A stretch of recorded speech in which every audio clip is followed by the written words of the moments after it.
Good morning. कैसे हैं आप सभी? तो फिर से आपका स्वागत है पाइन प्रोटोन में। आज हम लोग बात करेंगे क्वेश्चन नंबर 2 की फॉर एक्सरसाइज 2.4। ठीक है, तो चलिए स्टार्ट करते हैं। सबसे पहले हम लोग क्वेश्चन पे बात करते हैं। क्वेश्चन क्या क्या रहा है? मोबाइल फोन के बारे में क्या है? क्वेश्चन है a mobile phone is about for 10,000। एक मोबाइल फोन है जो कि 10,000 का खरीदा गया है। आजकल के फोन तो 10,000 के आते ही नहीं है, जबकि ये लेटेस्ट एनसीईआरटी है, तो इनको फोन की कीमत कम से कम आईफोन जितनी तो रखनी चाहिए थी। पर चलिए कोई बात नहीं, 10,000 रख रहे हैं, 10,000 चला लेते हैं। 10,000 का वैसे फोन बहुत ही बेकार आता है। ये 10,000 का फोन है।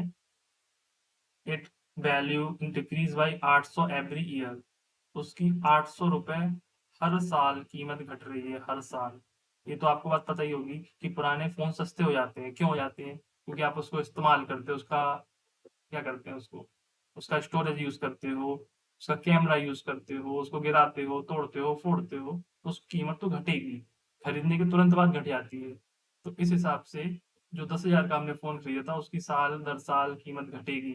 तो उन्होंने फिक्स रेट बता दी है कि हर साल यूज करने पर 800 रुपए घट जाएंगे। तो हमें 3 क्वेश्चन पूछे हैं। Find the value of phone after 3 year. 3 साल के बाद फोन की क्या कीमत रहेगी? हमें एक टेबल बनानी है, एक टेबल जिसमें टाइम वेरी कर रहा है ईयर्स में। उसको 0 से 8 साल तक के लिए हमें टेबल बनानी है कि उसकी क्या वैल्यू, कितनी गिर जाएगी वैल्यू। जिस वैल्यू को हम लोग वेरिएबल वी से रिप्रेजेंट करेंगे। और फिर बाद में हमें एक एक्सप्रेशन बनानी है, जैसा कि हमने अभी पिछले क्वेश्चन 1 में ट्री वाले क्वेश्चन में किया था। सबसे पहले इनिशियल वैल्यू क्या थी फोन की?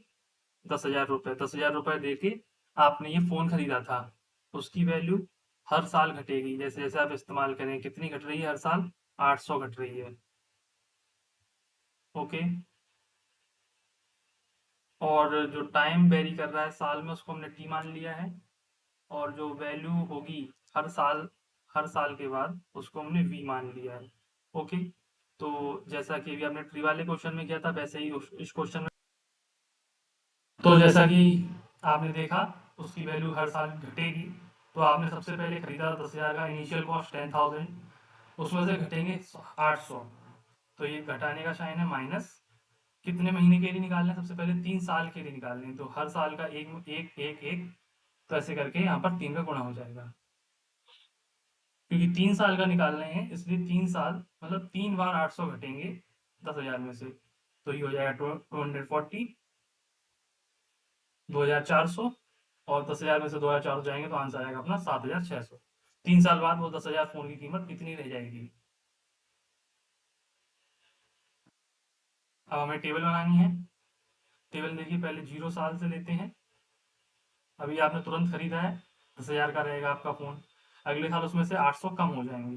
तो 1 साल पूरी होते ही आपके रुपए बचेंगे, फोन का कीमत बचेगी 800 कम, यानी 9,200। फिर अगले अगले साल मतलब दूसरे साल और 800 कम हो जाएंगे। कैसे हो रहे हैं ये?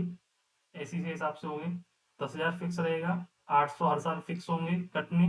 पर यहाँ पर ही टाइम बदलता जाएगा। पहले कभी 1 साल, अगर 1 साल के लिए निकालेंगे तो 1 का मल्टीप्लाई करेंगे, 2 के लिए निकालेंगे 2 का करेंगे, 3 के लिए 3 का करेंगे, 4 का 4 का, 5 का 5 का, ऐसे करके हम लोग 0 से लेके 8 तक हर साल कितने रुपए आपके कम हो रहे हैं और आपके फोन की कीमत कितनी बच रही है वो निकाल लेंगे। तो इस हिसाब से 8वें साल तक आपकी फोन की कीमत, जो 10,000 का आपने खरीदा, 3,600 रह जाएगा।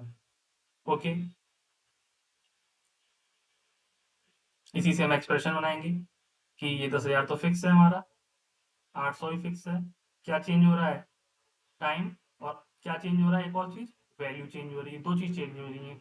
उन दोनों चीज जो चेंज हो रही है उनको मैं लेट किया था, वी को वैल्यू चेंज लेट किया था, टी को टाइम लेट किया था। बस यहाँ पर वो वैल्यू रख देंगे। तो वी फॉर वैल्यू जो चेंज हो रही है, 10,000 फिक्स था, कितने खरीदा था, और हर साल कितना घट रहा है वो भी फिक्स था, और टाइम फिक्स नहीं था, वो बदल रहा था। तो यहीं पर ये एक्सप्रेशन है हमारा, v इक्वल टू 1,000 - 800 टी। यहाँ पर v क्या है? Value of the phone. और t क्या है? टाइम। देखिए, जीरो, जब ये आपने तुरंत खरीदा था तो ये 10,000 का था, फोन 10,000 का था हमारा। फिर अगले महीने, अगले साल ये 9,200 का बिकेगा, अगले साल ये 8,400 का रहेगा। ऐसे ही करके ये फोन एक दिन घटता जाएगा और ये खराब हो जाएगा, फिर आपको उसका कुछ नहीं मिलेगा।